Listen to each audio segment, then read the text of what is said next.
LinkedIn News. Hey, everybody. Happy New Year. I have something important I want to share with you before we get started with today's episode and the January series. And I'm really grateful that you're here for it. So myself and my team are pressing pause on making new episodes of Everyday Better for a bit. Our last brand new episode will air in February. Now, if you've been around for a while, you know that this show started in 2019 with me and my co-host and friend, Jackie. It was called In the Arena, and we literally started it on my couch. In 2021, LinkedIn launched a podcast network and offered me the chance to join the editorial team and make this my full-time job. I got to step into a role where my entire job was having meaningful conversations and sharing ideas that help all of us live better lives. The opportunity to do work I could have only dreamed of has filled me with so much meaning and joy, and it continues to. And then knowing that you're out there, that you listen on your walks, in your kitchen, on your commute, during your big life moments, and that I get to hear from you when you do and when it's impactful, continues to be one of the most rewarding experiences of my career and of my life. Okay, so you're probably wondering, why would she then pause the show now? Well, as many of you know, I had my first baby, our daughter Millie, around this time last year. And surprise, surprise, I'm due with our second baby, our son, in April. And we're moving to a new apartment, a new home in New York City, all at the same time. So all of that is to say that life on the home front right now is expanding more than I could have ever known. My family is growing, and there is a lot changing in my world. Now, last year, my incredible producers, Emily and Grace, helped me record and produce over 27 episodes so I could step away with my new baby. I mean, we did everything we could to keep bringing you the show that you love. It was awesome, fun, and I will say it was wild. We worked around the clock to make this possible. Now, this time, with a baby who's almost a year old and another on the way and a move, it became very clear to me that as I prepare for my maternity leave, my family actually needs a lot more of me. And as this part of my life is becoming bigger than it's ever been, this podcast, this baby that I created 8 years ago, needs to get a little bit less of me for now. So what's next? I want to be clear, this is not the end of my work. I'm still at LinkedIn. It's just a transition to a new chapter of my work and to the Everyday Better podcast.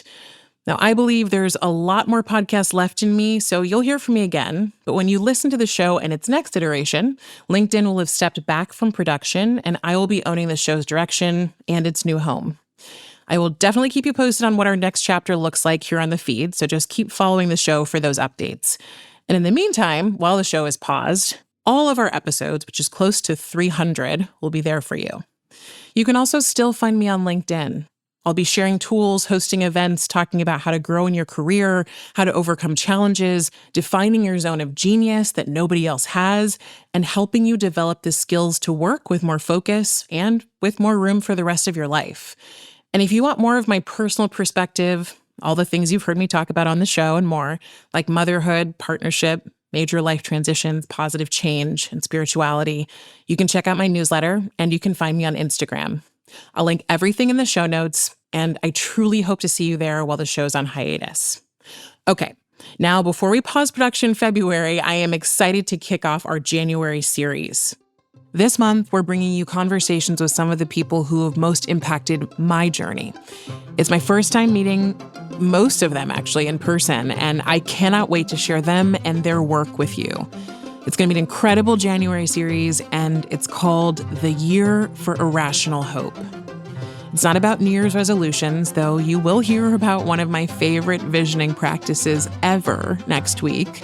It's about meeting this moment and providing you with the tools to make this year one of irrational hope. Irrational hope for yourself, your life, your loved ones, your community, and the world. And today, I'll be talking with my friend Bruce Feiler about his research on what hope looks like in the middle of major life transitions, both wanted and unwanted. That's after the break, so stick around.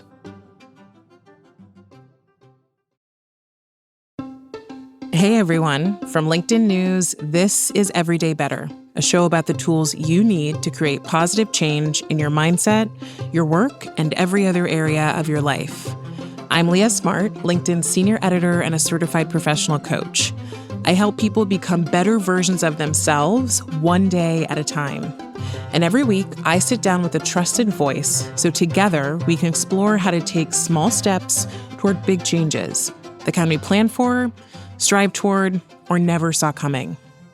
Today, in the first episode of our Year for Irrational Hope series, I'm bringing on someone I first heard about back in 2021 when the world was in the middle of an enormous transition, right in the thick of the COVID pandemic, and all the uncertainty that came with it.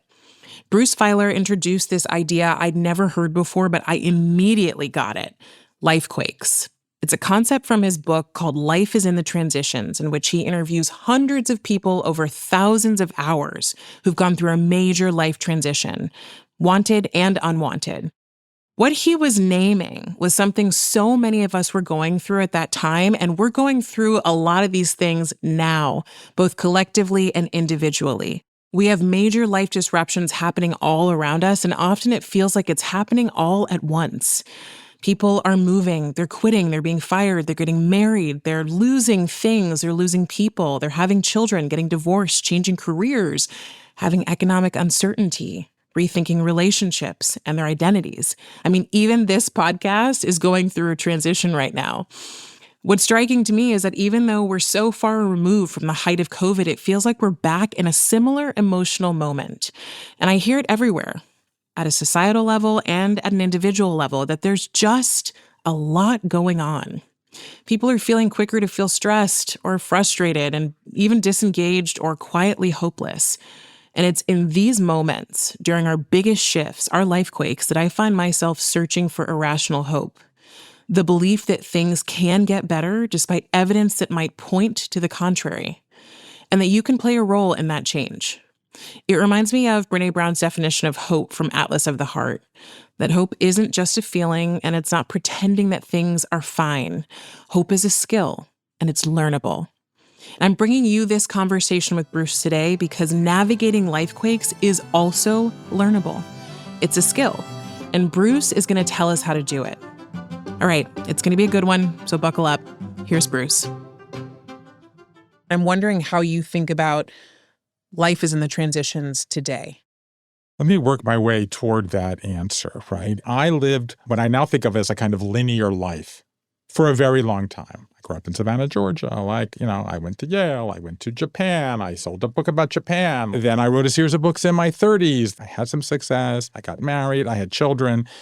And then my life blew up in my 40s, right? First, I got cancer when my twin daughters were 3 years old.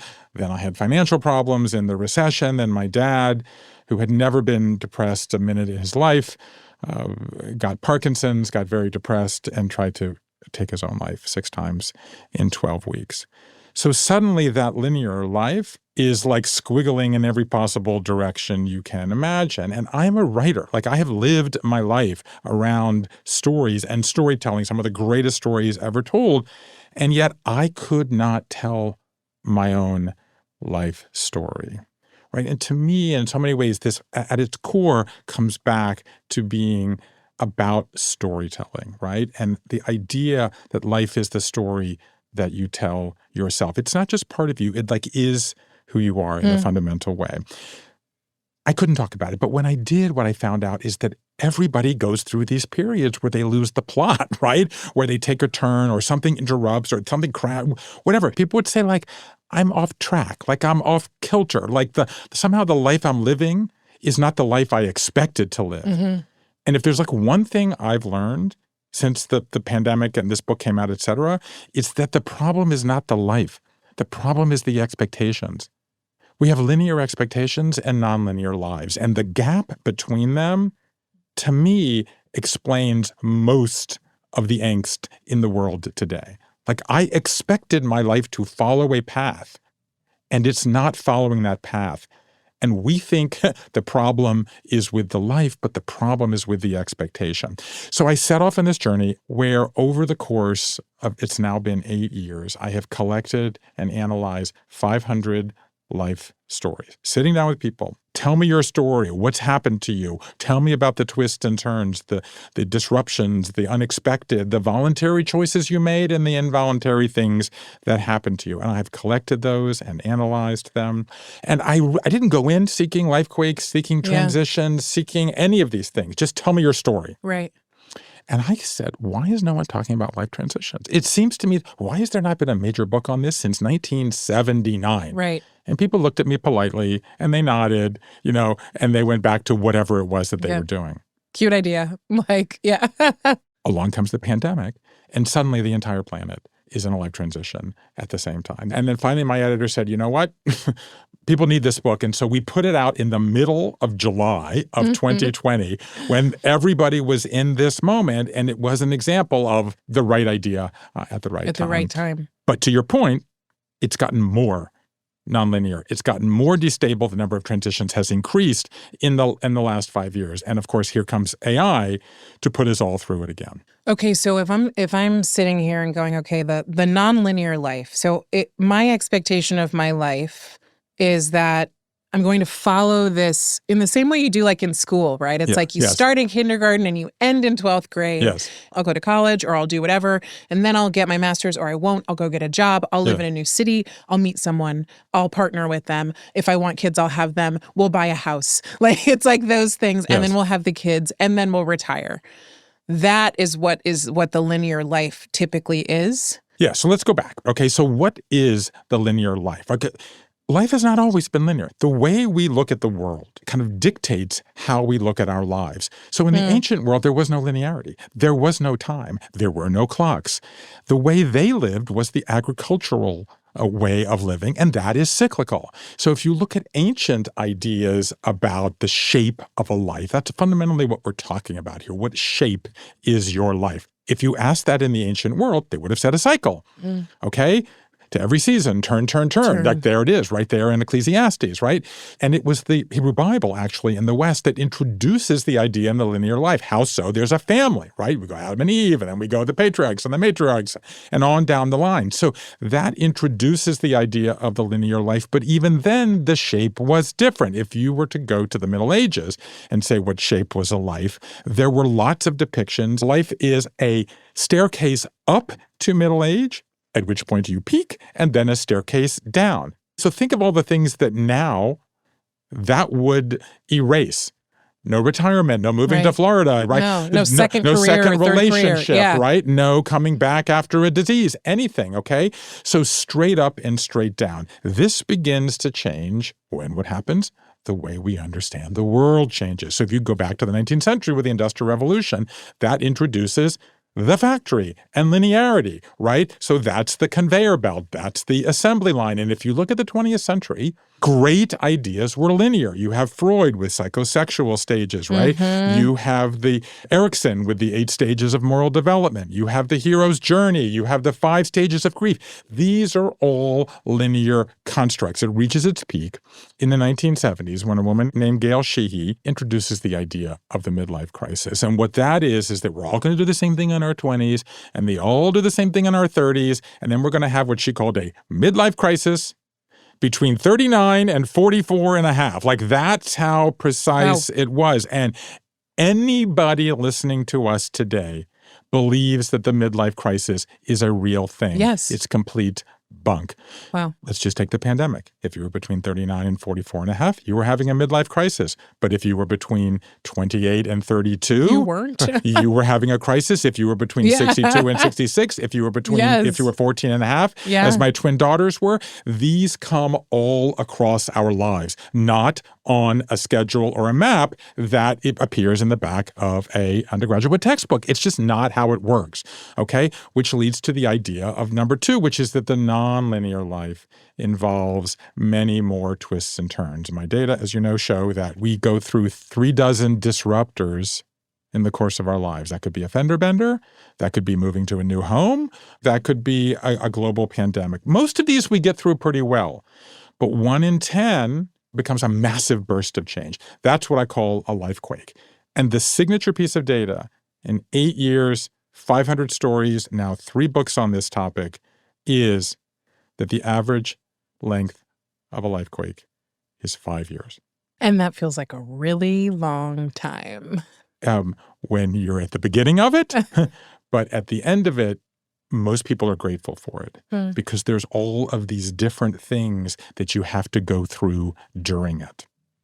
So I wanted to hear about, and you've described the disruptors well, right? It's like they can be things as small, like you said, as a fender bender, as large as a death, right? Is that a disruptor? Absolutely. Okay. And so then there are multiple at once. So the way I know that I'm in a lifequake is... You know you're in a lifequake when you feel the overwhelming burst of change that takes over your life, that you feel confused and pain and unsure, but that you also begin to realize, oh, this is a moment that is ripe for change, but also reinvention.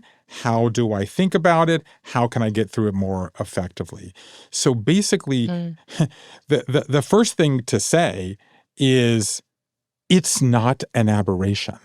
We have normalized the stable period and sort of, pathologized the period of change. The average person goes through 3 to 5 lifequakes in the course of their lives, and they take 4, 5, 6 years. If you do that math, that's 25 years. That's half of your adult life that you are in a period of change. You or someone that you know, and if you live with someone else, you or that other person is in a lifequake right now.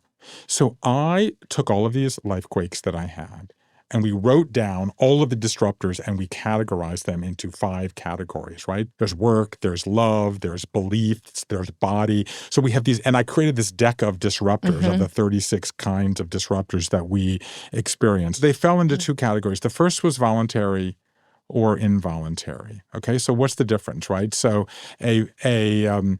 an involuntary life transition, that's what we think of right away. That is a diagnosis, right? A downsizing, a death in the family, a pandemic, okay? A natural disaster. But there are also voluntary transitions, right? I mean, or lifequakes that lead to transitions. I should say a lifequake is the event, and the transition is the reaction to the event. Just to be clear, is a lifequake a series of disruptors happening in a small period Not of time? necessarily. It could be one disruptor that's very big. Got it. A series is what I call a pileup. Okay, great. We're not looking for that. Yeah, exactly. But that's what happened. Because that's, by the way, this was a thing to me. This was actually one of the hardest things for me to name because they do clump.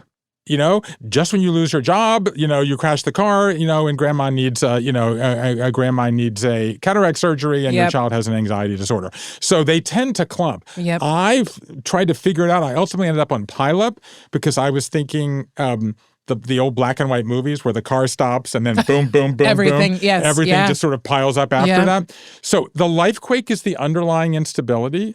And then the life transition is the reaction to that. Got it. So the way I think about it is the lifequake puts you on your heels, and then the life transition puts you back on your toes as you set about getting through it. Got it. So the lifequake. So an involuntary, we just discussed this, but some are voluntary. Okay, you're a new mom. Yep. You think about and within a very narrow 3 span years. of 3 years, Less right? than 3 years. You've had a marriage, you've had a child, you've had, and you're about to have a second child as we have this conversation. And by the way, what did you do in the middle of this? You are moving. Right. 60% of people move in a life transition. How funny. That's the kind of thing people do in times of change because it's sort of, let's just make it look a little bit different and make it feel a little bit new. I'm going to paint my office, right? Or I'm going to go build a new house, or I'm going to go, change nationalities. Because once you're in a period of instability, there's just something. Let's just throw it all in. Throw it all in. Yeah. Okay. But there are also, but some of those are voluntary. Right. I mean, I would argue that, not argue, but I would say like within a few years, I went from single to meeting someone to moving into his apartment to getting engaged to getting pregnant to having a wedding to having a baby and now about to have a second baby and move. If all of these things were voluntary, and I would still say it's a lifequake. Bingo. That's exactly my point. I am the parent of identical twin girls. Their healthy birth was maybe as joyful a day as I've ever experienced. We had 2 kids in 32 minutes. That was a lifequake, by any metric. It was so okay. So I mean, the example that comes to mind is your spouse cheats on you. That's an involuntary, lifequake. You cheat on your spouse. That's a voluntary lifequake, right? Correct. So Yeah. the point is they're both lifequakes. And in fact, the number turns out to be that 57% are involuntary and 43% are voluntary. Then the second thing I did to your initial framing of this conversation was personal versus collective.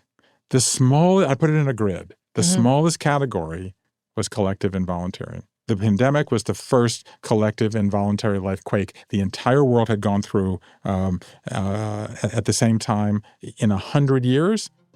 And boom, here comes AI. And you could argue, we'll see how it's going to play out. The AI is going to be the next collective involuntary lifequake that we all go through at the same time.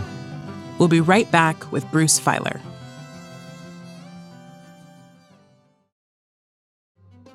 And we're back with Bruce Feiler. So I want to ask you this. You know that as we talk about lifequakes and bringing this to today, you talk about AI. I think about, so many things. I think about gun violence. I think about just the state of the world. I think about politics. I mean, so many things that feel incredibly uncertain. And each one I could pin the lifequake inside of it. Correct. And that's all collective. It impacts me personally, but it is a collective experience for everybody, I think. You know that this month I'm exploring this idea of irrational hope. And I want to bring it back to this. And I'm going to read it to you or read the way that I talk about it. And I want to ask you what the hell we do, which is, so here's the idea of irrational hope. It's a belief that things can get better, which I love. It's even the belief that things can change, but that even against perceived odds or evidence to the contrary, that things can change. It's irrational because it doesn't look possible. It's against all logic. It's against all realism that something can change. And in fact, something can get better.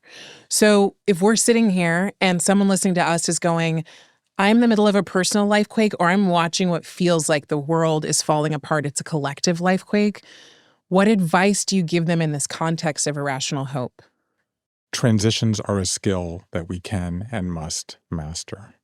To me, I see the reason, the rationality we're talking about is there must be a series of linear steps we can do. And irrational says, accept that the path itself might not be so straight. So the first thing, the most important thing to do in a life transition is to accept that you're in the lifequake and identify that you want to enter the period of transition. It's how do you get from one to the other? It's an act of choice. And the number one reaction people have had to my work, and this is a technical scientific term, is whew. Literally. It's like, exhale. Oh, you are putting language to this thing that I didn't have language for. And what I hear you saying in Irrational Hope is that gives me a framework to believe that against all belief. For the impossible. For something that's the impossible. Yeah. And that's what happens when you step into the transition. And I'll give you a concrete way to experience this. Usually when people are in the state that you're in, that we're all in at the new year as we're, having this conversation, they do one of two things. Either they make a 212-item to-do list. I'm going to get through this in one weekend. I'm going to get a blue ribbon. I'm going to be the best ever. Forget 5 years. I'm going to do it in 5 days. That's one option. Yeah. And then the second way people react is they lie under the covers with a cat in the fetal position and they say, I'm never going to get through it. Neither of these is true. These experiences have a kind of structure to them, okay?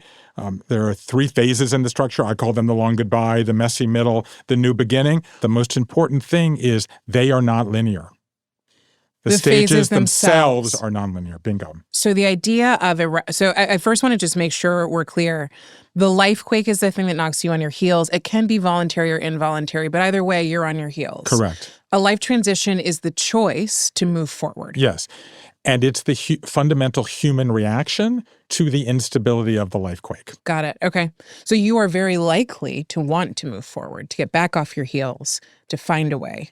And you are also very likely not to know where to begin. Okay, so this is entering the phases, Yes. right? So you go through a lifequake, and the first thing that happens is the phase you call the long goodbye. No. Okay. No. Right, because they're not linear. They're not linear. Yeah. Exactly. The first thing that happens is you say, you know what? I took the blow. And then you say, I want to get through it. What do I do? And at that point, you have before you 3 choices of where you want to begin. So let's talk about the three. The three phases are the long goodbye. Mm-hmm. Okay. That's where you accept that it's an emotional experience and you'd use some ritual to mark it. Mm-hmm. Then there is the messy middle where you shed certain habits and experiment with new ones. Mm-hmm. And then the new beginning where you kind of update your life story and unveil your new self. So here's the thing. Now let's go back to those two prototypes. If you are the 212 item to-do list making person, go to the messy middle. Make your list. It's going to be difficult. Start with whatever you're most comfortable in. But if you are the person who wants to confront the emotion, that's also a great place to start. Okay? The issue is wherever you start, you've got to then, you start with something that's safe and you feel like you're making some progress. But remember, you got to go through the other ones. Everybody has what I think of as the your superpower and your kryptonite. Right. Go where your superpower is. Start there. Yep. But if you're emotional, I'm going to ask you this right now. Mm-hmm. What, in the years that you've just been describing, what's the biggest emotion you've struggled with during this time? Grief. Grief. I remember my husband, now husband at the time, boyfriend, moved me out of my old apartment. I cried my eyes out when he was helping me move into his apartment from mine, which made the most sense. Wow. He looked at me and he was like, "Are you okay?" As we're in the truck. I was like, the truth was I was okay. This was the choice I chose to make. Good. But I bawled my eyes out and I felt so much grief. I love my daughter more than anything, but I felt grief when I found out I was pregnant. I felt a mix of a million things, but part of it was grief and fear because I had poured my life and my heart and soul into my career. And the life my husband and I had set up at the time was we had both poured our hearts and souls into our career. And I knew that it would materially shift. Dear listener, we did not plan any of this. No, we didn't. I have looked hundreds of people in the eye and asked this question. The number one emotion people struggle with in times of change is fear. Okay. What's going to happen to me? How am I going to live without my leg? How am I going to, have an identity when work is not the center of my life? Okay. How am I going to pay the bills? Number one is fear. Number two, sadness. Okay. There's the grief. I liked having that person. Okay. I liked being independent. I liked my old apartment. Even though I wanted a relationship more than anything, I liked how I was as an independent person. So number one is fear. Number two is sadness. And number three is shame. I'm ashamed of what I did when I was drinking too much. I am ashamed I have to ask for help. So people have these emotions, and some people are good at identifying. Just the way you articulated those emotions suggests to me that you're someone who's going to start in the long goodbye because you're going to realize I am experiencing this in some, wait for it, non-rational way, an irrational way. But irrational could also mean emotional. And there's a positive side of that. Okay? So the person who's the 212 item to-do list making person is also experiencing an emotional, but they may be blocking the emotions out because they don't want to. So wherever you start, you're going to have to go. And now we begin to see why it takes so long. Because it's not just the moving, the packing and the unpacking of the boxes and changing the address and, saying goodbye to the barista and to the new person, the consequential stranger on the corner. It takes a while to process both the rational and the irrational parts. And that's why the process is so rich. And that's why the process can be so rewarding, is in going through that, you discover new things about where you are. Is it fair to say that you have found one of these phases to be toughest for most people? And I'll share that for me, the messy middle is a nightmare. Yes. I love a new beginning. I can deal with that. The long goodbye, because of the work I do and what I know about emotion and all of that, is I can work through that and I will go there. The messy middle is the most difficult for me.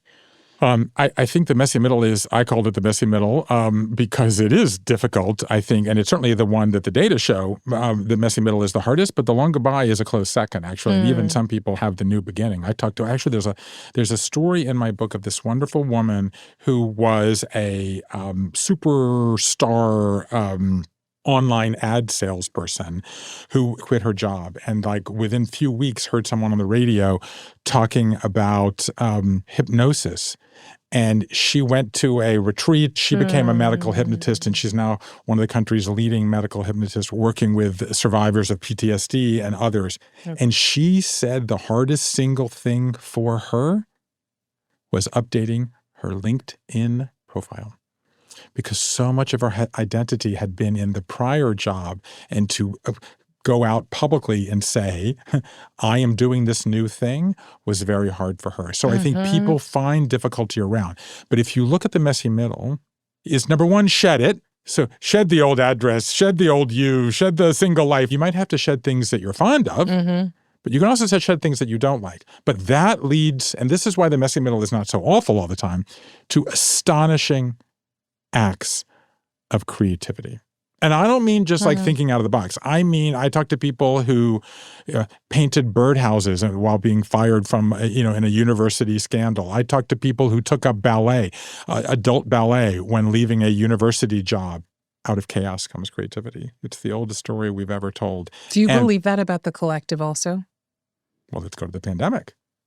What was the thing that people did during the pandemic? They baked. Yeah. We're going to sourdough our way through this. I mean, I was the least surprised person in America because I think that the simple act of brushing your hair or brushing on makeup, right, or baking a pie, right, or calligraphing an envelope to write a thank you note to somebody who helped you. That little act of if you can do a small thing, if you can create any connection, joy, piece of newness, or inspiration in the middle of a dark time, then you say, you know what? Maybe I can recreate my life, and maybe I can rewrite my life story. Tell me, is there a way that you saw people shed things? Like, is there a practice that people do to shed things? I talk to people who went into sweat lodges, or people who exercise.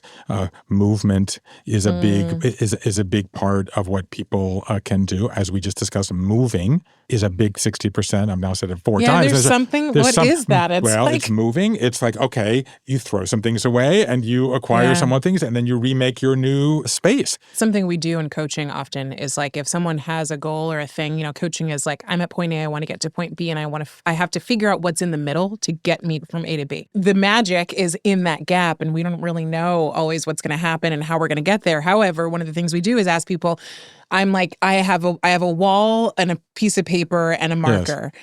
Give me the most insane ideas of how this thing could happen.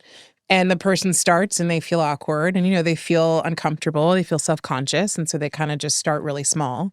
And then I let them start small, and then I throw something crazy out there because I love ideas. So I'm like, I want to throw something crazy. And they're like shocked. You're like, oh my God, how could that happen? That could never happen. And then you see them over the course of the period of time going, oh, maybe this could happen. And their eyes get a little brighter and they get a little more aware of the fact that maybe, just like the chair, they spent the first 5 ideas blocking themselves into what they've always known to be true without actually allowing for the irrational.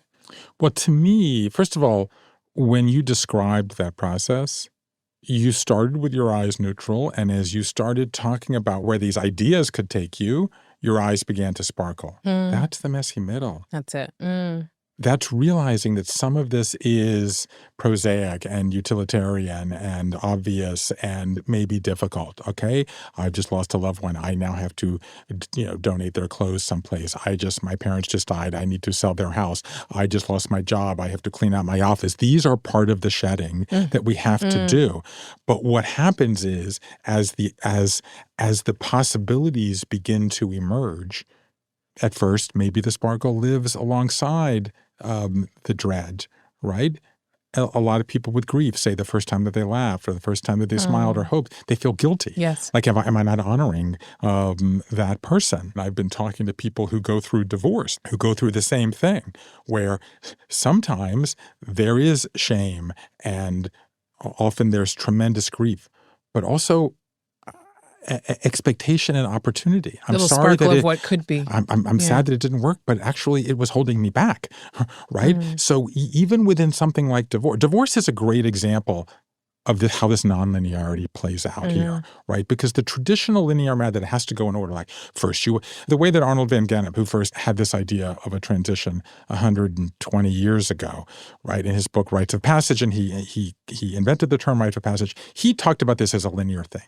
First you're in one room, then you go down the hallway, then you enter a new room. That does happen in some cases. And if that were to map onto divorce, it would be first you leave the old marriage, then you go through this period and you date, and then you get into a new relationship. Right. But we know that, first of all, some people have affairs, which means they're in the new room before they've even left the old room. Okay? Right? And then some people who leave for whatever reason, or the person leaves them, if they have children, they're going back into the old room, right? So you see how the traditional models don't always work. Life is nonlinear, and the life transitions themselves are nonlinear, which can be confusing, but ultimately allows us to begin to do what is the fundamental part of the new beginning, which is update your story. And what update your story means in this context is you add a new chapter to your life story. And you asked me, how do you know when you're in it? I could give you a clue of how you know that you're out of it. When your story goes from present tense to past tense. Oh, yeah, of course. When you begin to say, that happened, as opposed to that's happening. I did that, and now I am this. When you start, and by the way, if you're near the end and you want to inch yourself forward, begin to talk about it in the past tense. Oh yeah, last year I was grieving. Oh, last year I was struggling. Last year I left my stable job to try and build something new. I was scared for a while. Now I'm feeling more confident. When you move it from present tense to past tense, you begin to signal to yourself, to your body, to those around you that you're entering a new phase. You're moving through. I have always been really fascinated by this idea of identity and how the stories we tell ourselves about ourselves change us or keep us stuck. And, I personally have felt, and I imagine a lot of people who listen to this show, who, would read your book, have had those moments or in those moments where they're saying to themselves exactly what you said earlier.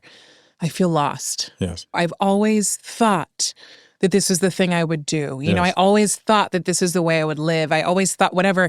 And now I have lost the plot, and I just don't see how it will ever change. Here's what you say to someone who's going through that.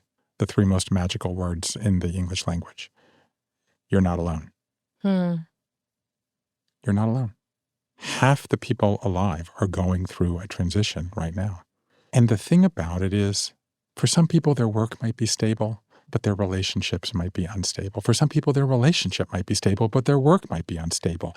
For some people, it might be identity, and for some people, it might be money. And one of the tools that we've not discussed is to share it and to not go through this experience alone. But there is this thing that I call a transition gap. Those of us who are 40 plus, we grew up with the expectation of linearity. And we look at the people around us, often maybe our colleagues, maybe our neighbors, maybe our children who are 40 minus. The people 40 minus are much more comfortable with nonlinearity. They're much more comfortable with identity changes in political orientation, changes in sexual orientation. And every metric, people change jobs more quickly. They move more quickly. So the transition gap is the older people. They look at the young people and say, wait a minute. Wait, you're quitting a job and you don't know what you're going to do next? You're moving from one town and you have no idea what you're going to find when you get there? You're having a baby and you're not married. You bought a house and you don't have a job. And the young people are much more comfortable because the young people have grown up, and I'm speaking now as a parent of young adults, right? Where change happens faster, They're seeing the clips are quicker on the edits. And in every way, they are moving and they are much more comfortable. And we are seeing now a fascinating cultural boomerang, which is that older people are looking at younger people and saying, I want what they're having. To quote When Harry Met Sally by the great Rob Reiner, right? I realize, as we've alluded to a couple of times, I've spent the last few years working on a book about ritual.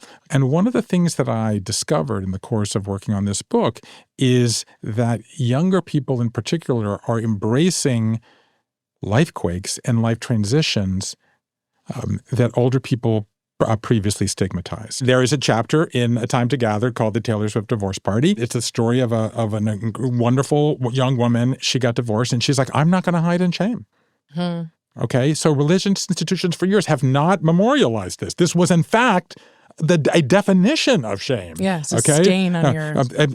Exactly, okay? And she decided to create opportunities for people to have shake it off cupcakes and we are never, ever getting back together banners, and to say, I'm sad that it didn't work out, but I'm also embracing the change before me. It's a perfect generational change. And we see this with rituals now, right? Not just birth, but stillbirth, right? Not just marriage, but divorce, right? You know, not just fertility, but infertility. Time and again, examples of people saying, I am going to embrace the opportunities of the nonlinear life. I'm going to embrace the pain of the involuntary along with the voluntary, and I am going to share it with others. If you are in a life transition right now, go find someone to tell it. If you are not, congratulations, your time will come. Right.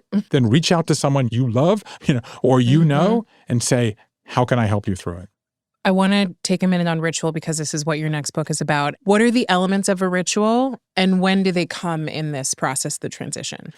I spent the last 2 years attending and visiting rituals in 16 countries on 6 continents, and I am overflowing with awe at what I experienced, and I can't wait to share this story with the world and kind of what I have found in the world. I first got interested while working on transitions, okay? So in the long goodbye phase of a life transition, there's a chapter in that book called Market. We're going to do something, okay? I'm going to jump out of an airplane, okay? I'm going to hold a farewell party. I'm going to gather people in a circle and we're going to light candles. Whatever. You talked about tattoos. Exactly. So it's a way to basically say to yourself and everyone else around you, I'm in this period and I don't want to go through it alone. It's a way to mark it.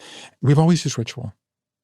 For 100 years, when someone comes in the group like a baby, right, or a marriage, when someone leaves like a coming of age or a death, when someone moves or when someone gets sick, the group holds a ritual to kind of reconstitute itself and kind of reassign the roles until this century, when we are turning our back on them.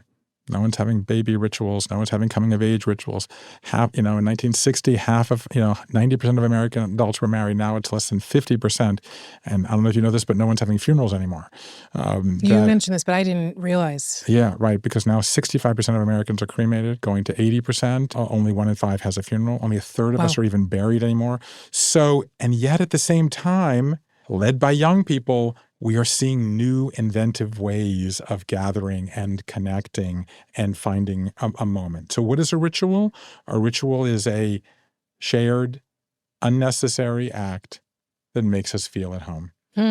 Shared because we're doing it together. It's an act because we're doing it. Unnecessary because you don't have to get down on one knee to get engaged or wear black to mourn somebody. These are unnecessary things, unnecessities, if you will, that become necessities, but it's the feeling of home. So I see you in your home saying, it's a messy, complicated time. I'm going to bring things around me that make me feel stable, make me feel connected, make me feel loved. Maybe by yourself, but now then maybe with your partner, soon will be with your children, whether it's a bedtime ritual or a holiday ritual or a Mother's Day or a Father's Day or a way of saying, we've just welcomed a baby in the world. And we want to share this with our community. Name the child, name the feeling. And it's a way of saying, it's hard. It's unstable. And bring us irrational hope. Remind us that when it gets hard for us, that you'll step forward. Commit yourself by coming to this event to say, I'll be with you. I'll hold your hand. You are not alone. And in a world today where we are being pulled apart, ritual is the thing that holds us together.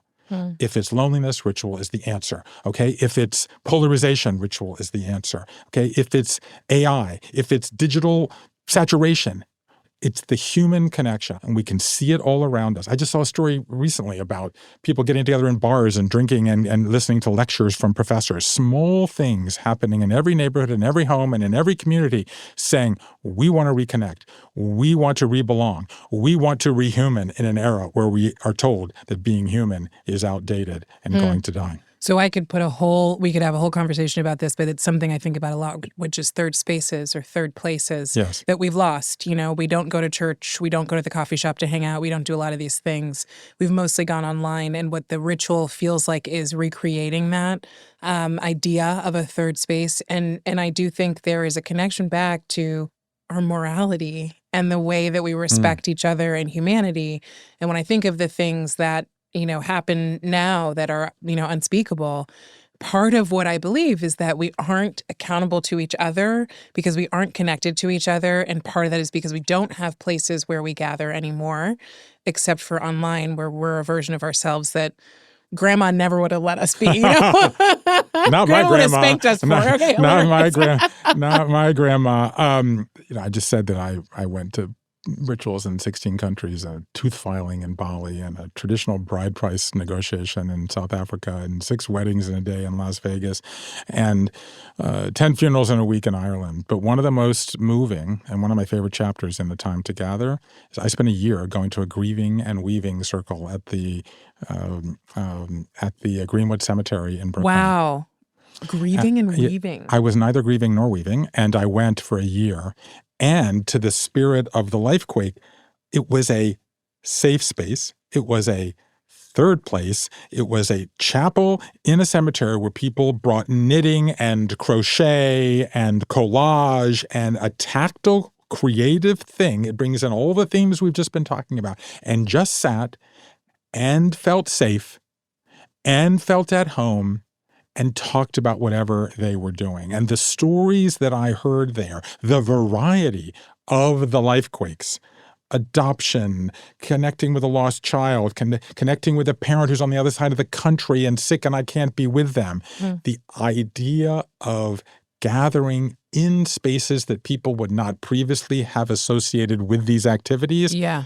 This is the thing in the world right now that gives me the most hope. It is happening. I have seen it, and I'm hoping to chronicle it and, in effect, inspire people to say, we're not going to wait for other people to save humanity. I'm going to do it in my home, in my neighborhood, in my community. And how about tonight? Yeah. I often talk about on this show, like, how do we change our own corner of the world, which I think is like Exactly. when we don't feel hope, Yes. Part of the hope can be that what do I have on my own? What do I have within my relationships, and what do I have within my community that I can impact? Because I think a lot of the lack of hope or the disengagement in any area can come from a feeling of disconnection to any sense of power, control, or impact. Yeah. It's like anytime you talk to people about politics, they're like, well, what's it going to matter anyway, right? Yes, and so right. like, that's the last thing you want people to feel. It's the last thing I want to feel and you want to feel. The antidote is then, well, what can I have an impact on? What can I change? Well, I think you're looking back for 5 years and to realize, could you have predicted what we've experienced in the last 5 years?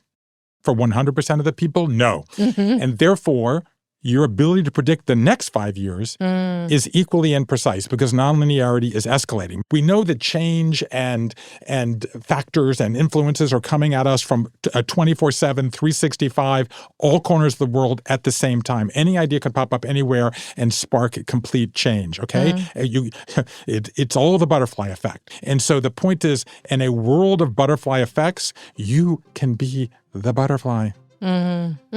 You can flap your wings and make a small bit of change. And that's what's happening now in real life. People are saying, I ache for connection. I'm going to create the ritual that's going to do it. And in the process, I'm going to help all of us go through our Lifequakes together, because the only way we're going to get through this is with one another. That was Bruce Feiler, author of Life is in the Transitions and the forthcoming book, A Time to Gather. If you liked this episode, make sure to follow the show and stay tuned for our next episode of the Irrational Hope series with Debbie Millman. She's going to talk about the 10-year plan, which I promise is going to change your life. See you there. Everyday Better is a production of LinkedIn News. The show is produced by Rachel Wong and Ava Ahmad-Begi. Asaf Gadron is our sound engineer. Tim Boland mixed our show. We get additional support from Alex Kuznetsova and Mujib Merdad. Sarah Storm is our senior producer. Dave Pond is head of production and creative operations. Maya Pope-Chappelle is director of content and audience development. Courtney Koop is head of original programming. Dan Roth is LinkedIn's editor-in-chief and vice president of content development. And I'm Leah Smart. Thanks for coming with me, and we'll see you next time.